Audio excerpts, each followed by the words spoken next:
ठीक है, तो यहाँ पर थीटा क्या है आपका, जो वोल्टा और धारा के बीच का कोण या अंतर जो आप बोलते हो, फेज डिफरेंस जो बोलते हो आपका, वो यहाँ पर थीटा है। ठीक है, ये केवल एसी में उत्पन्न होता है, ये पता है ना आपको। जो धारा और वोल्टा के अंदर जो डिफरेंस होगा वो केवल एसी में होगा, डीसी में ये डिफरेंस नहीं होता, इसलिए वहां पर पावर फैक्टर भी नहीं होता, एसी में ही पावर फैक्टर होता है। नेक्स्ट है आपका E0। E0 क्या है यहाँ पर, प्रति फेज उत्पन्न होने वाला विद्युत वाहक बल।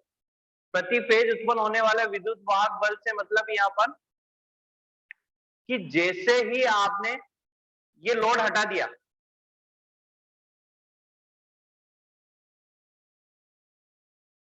केवल आपने ये 3 वाइंडिंग लगाई और इसको घुमाना स्टार्ट कर दिया, तो जो वोल्टेज आपके उस समय बिना लोड पर जोड़े हुए आपको यहाँ पर जो वोल्टेज मिलते हैं वो क्या कहलाता है आपका, उत्पन्न होने वाला ईएमएफ। यहाँ जो वोल्ट मीटर जोड़ा आपने, तो इस कंडीशन में बिना लोड जोड़े हुए जो आपका वोल्ट मीटर रीडिंग दिखाता है वो क्या कहलाता है आपका, प्रति फेज उत्पन्न होने वाला विद्युत वाहक। तो दोनों में अंतर समझ में आया, टर्मिनल वोल्टेज और प्रेरित होने वाला विद्युत वाहक बल दोनों है वोल्टेज ही, मगर ये कब प्राप्त होता है, जब लोड जोड़ते हैं तब प्राप्त होता है, और ये तब प्राप्त होता है जब लोड नहीं जुड़ा हुआ है, तब उत्पन्न होता है ना।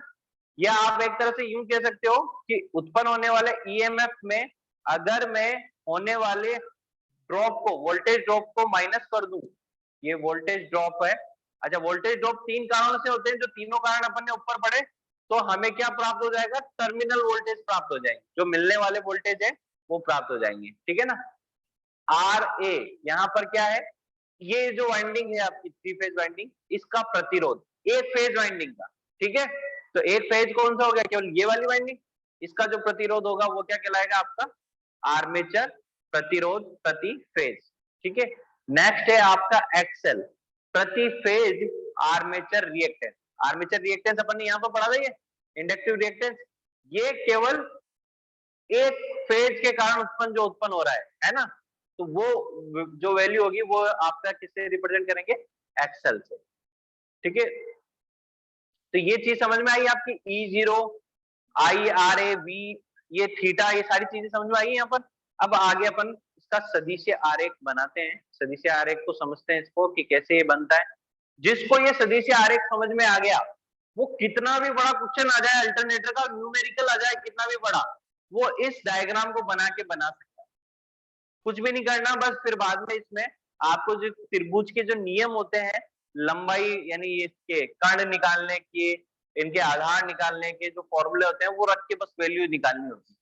तो इसको थोड़ा अच्छी तरह से समझिएगा, बहुत इजी भी है, बड़े से बड़ी कैलकुलेशन इससे सॉर्ट आउट हो जाती है इस डायग्राम के द्वारा।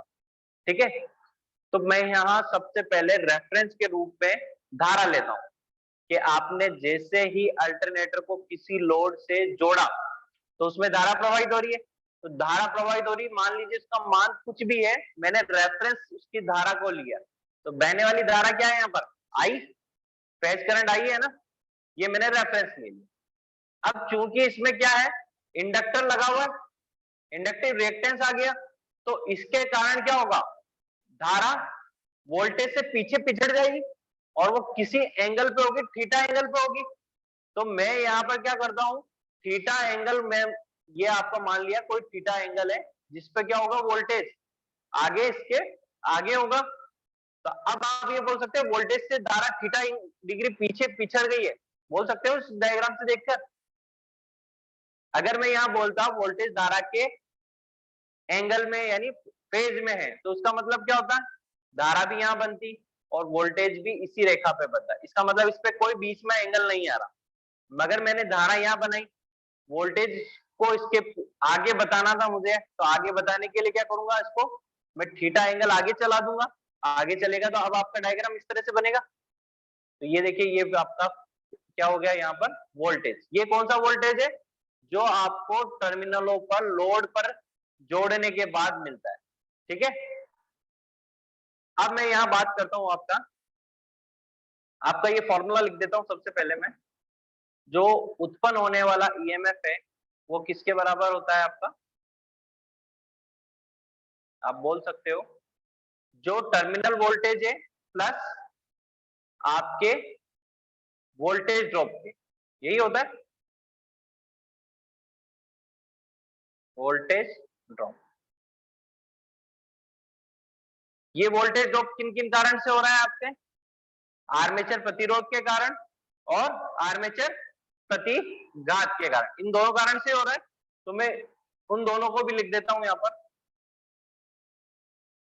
जो उत्पन्न होने वाला ईएमएफ है वो किसके बराबर होगा, आर्मेचर प्रतिरोध के कारण होने वाला वोल्टेज ड्रॉप किससे रिप्रेजेंट करूंगा, आई इंटू आर ए से, इसी से करते हैं, ऊपर बताया था, प्लस आर्मेचर प्रतिघात के कारण जो ड्रॉप होगा वो किससे रिप्रेजेंट करूंगा, आई इंटू एक्स एल। ठीक है, यहां तक किसी को कोई दिक्कत है?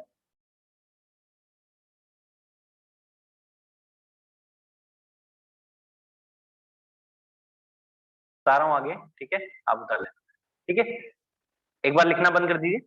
तो अभी हमारे पास यहाँ पर हमने एक डायग्राम बनाया, कैसे बनाया, धारा को रेफरेंस लिया, धारा के अनुसार जो वोल्टा होती है वो हमेशा उससे थीटा एंगल, थीटा क्या है यहाँ पर, पावर फैक्टर है, तो पावर फैक्टर का मान जो भी है आपको यहाँ उसके साथ में, क्योंकि क्या होगा अल्टरनेटर पे जैसे ही लोड जोड़ोगे क्या होगा, धारा वोल्टा से आगे और पीछे होती रहती है, वो किस पे निर्भर करती है, आपके लोड पे निर्भर करती है।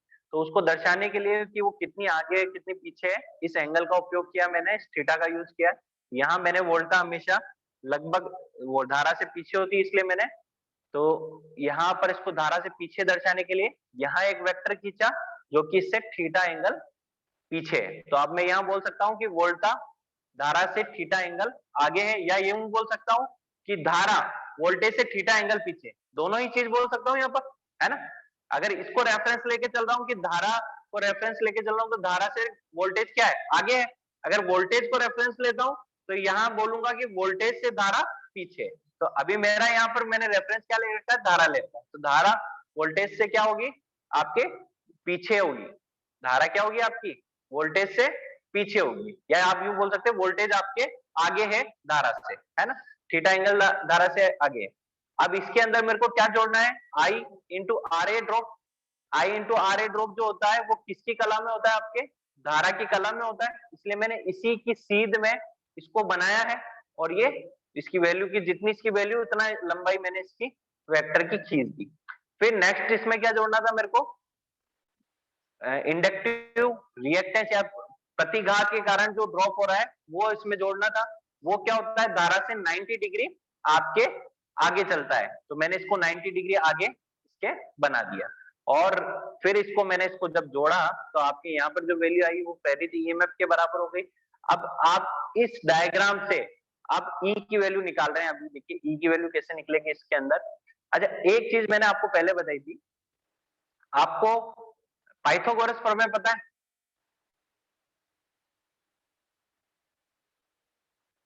कोई भी 90 डिग्री का कोण बनाते हुआ त्रिभुज है तो उसमें क्या होता है, कर्ण का स्क्वायर किसके बराबर होता है, आधार के स्क्वायर के बराबर और लंब के स्क्वायर के बराबर।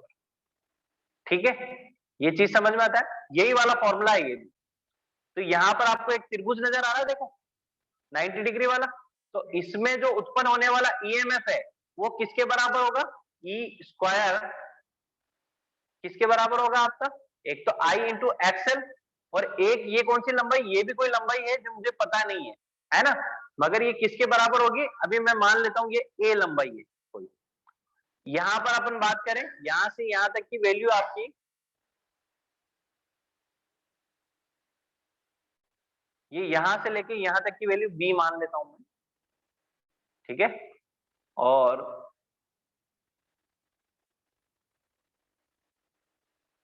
ये वाली वैल्यू आपकी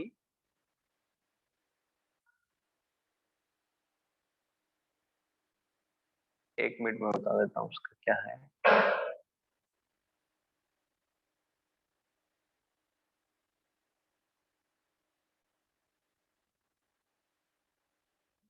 ठीक है, ये वाली वैल्यू आपकी यहां से लेके यहां तक, ये मैं मान लेता हूं कोई सी वैल्यू है, क्योंकि आई के बराबर तो नहीं है ना, है ना, सी के मान बराबर है। ठीक है, तो अब आप इस फॉर्मूले को लिखोगे तो क्या होगा, आधार का स्क्वायर प्लस किसके स्क्वायर के बराबर होगा, ये लंब के स्क्वायर के बराबर। तो आधार आपका क्या है, सी प्लस बी का होल स्क्वायर प्लस और किसके बराबर है ये, आई, नीचे लिख देता हूं वहां जगह नहीं है, आई एक्सएल प्लस ए का होल स्क्वायर, इसके बराबर ही होगा। हाँ ठीक है। अब देखो ये ए बी और सी की वैल्यू अगर मुझे पता पड़ जाए तो मेरे लिए ये कैलकुलेशन करना इजी हो जाएगा, है ना, सारी वैल्यूज निकाल पाऊंगा फिर मैं। तो अब देखो मैं ए की वैल्यू निकालता हूं यहाँ पर, तो ए की वैल्यू मैं यहाँ पर कैसे निकाल सकता हूँ, ठीक है, वो मेरे को यहाँ देखना है आपका। ये बी जो वैल्यू है वो किसके बराबर है, देखो इस डायग्राम में देखो, ये आई इंटू आर ए के बराबर आ रही है नहीं, डायग्राम से देखने पे मिल रहा है। हाँ? तो मैं यहाँ लिख सकता हूँ बी किसके बराबर है, आई इंटू आर ए के। और क्या निकाल सकता हूं मैं इसमें, देखिए और कोई ऐसी वैल्यू जो आपकी निकल रही हो डायरेक्ट, और नहीं निकल रही। अब निकालने के लिए मैं क्या करूंगा, दो घटकों का उपयोग करूंगा। अच्छा आपका घटक कोई भी वेक्टर है उसको आप दो घटकों में बांट सकते हो, ऐसे बोलते हैं इसको, एक मिनट, जैसे कि ये कोई वेक्टर है आपका, इसको आप दो घटकों में बांटते हो, ऐसे और ऐसे, ठीक है। ये बोलते हैं ये कोई वेक्टर एक्स वेक्टर है, तो ये इसका क्षैतिज घटक और ऊर्ध्वाधर घटक क्या होता है, ये तो क्षैतिज घटक होता है इसका, और ये क्या होता है, ऊर्ध्वाधर घटक। ये वाली वैल्यू किसके बराबर होगी, आपको इसको मिलाओगे उसके बराबर हो जाएगी। तो ये देखो एक त्रिभुज बन रहा है ना।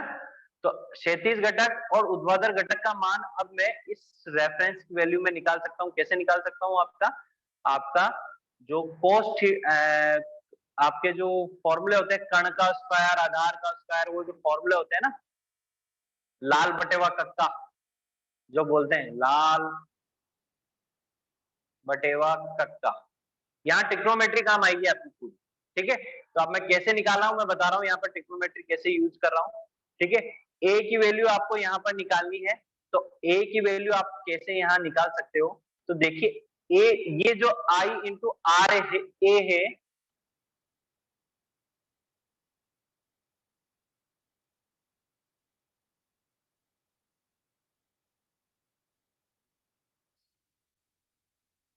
एक minute, V sine theta, V cos theta, okay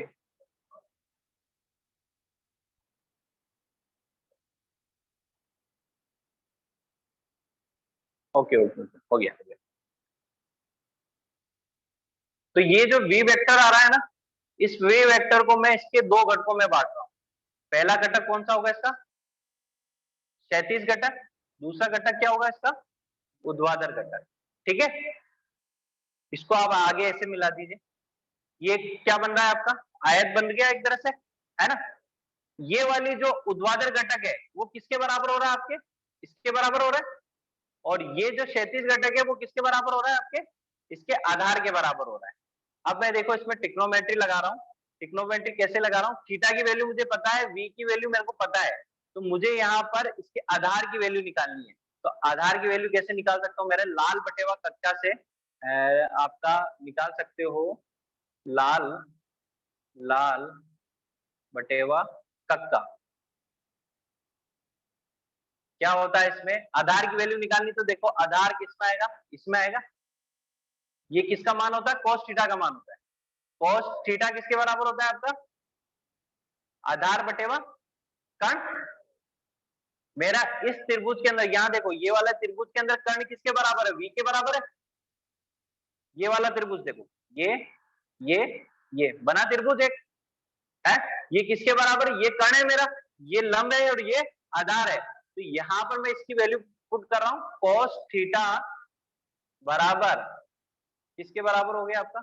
अच्छा अब मैं ये चीज आपको बोर्ड पे समझाऊंगा, आप इसको, तो मैंने यहाँ ये वाली दूरी मेरे किसके बराबर है, यहाँ पर v साइन थीटा के बराबर, और ये वाली जो यहां से लेकर यहां तक की दूरी है ये किसके बराबर, मेरे v cos थीटा के बराबर। बस अब मेरे को मान कुछ भी नहीं है, अब मैं यहाँ पर फॉर्मूला रखता हूँ, जैसे E इजिकल टू क्या था मेरा, आपका आधार का स्क्वायर प्लस लंब का स्क्वायर, यही था। आधार मेरा क्या है, v cos theta plus i into R A के बराबर। तो ये देखिए मैंने यहाँ ये लिखा v cos theta plus i into R A का होल स्क्वायर लिख दिया। लंब मेरा किसके बराबर है, v sin theta plus XL के बराबर। तो v sin theta plus XL का होल स्क्वायर। ये फॉर्मूला यहाँ से निकल गया। ये समझ में आया आपको है? तो इस प्रकार से आप क्या कर सकते हो, ऐसा ग्राफ बनाइए। जो भी आपको डेटा दिया हुआ है इससे सबसे पहले ये ग्राफ बनाना है और फिर बाद में आपको क्या करना है, ई का मान कैलकुलेट करना है। तो आपको अगर ग्राफ बनाना आ गया, ये जो सदिश वेक्टर बनाना आ गया, तो बस आपको फिर क्या करना है, अगर ये फॉर्मूला याद रहता है तो भी अच्छा है, अगर याद नहीं भी रहता तो जैसा आप भी अपन ने मेथड से निकाला ना v cos थीटा और sin थीटा, वैसे करके निकाल लीजिए आप। तो अगर याद रहे तो अच्छी बात है, नहीं तो आप ऐसे भी निकाल सकते हो। ठीक है, तो ये फॉर्मूला आपका यहाँ से निकल के आता है, तो आप इससे ई की वैल्यू निकाल सकते हो।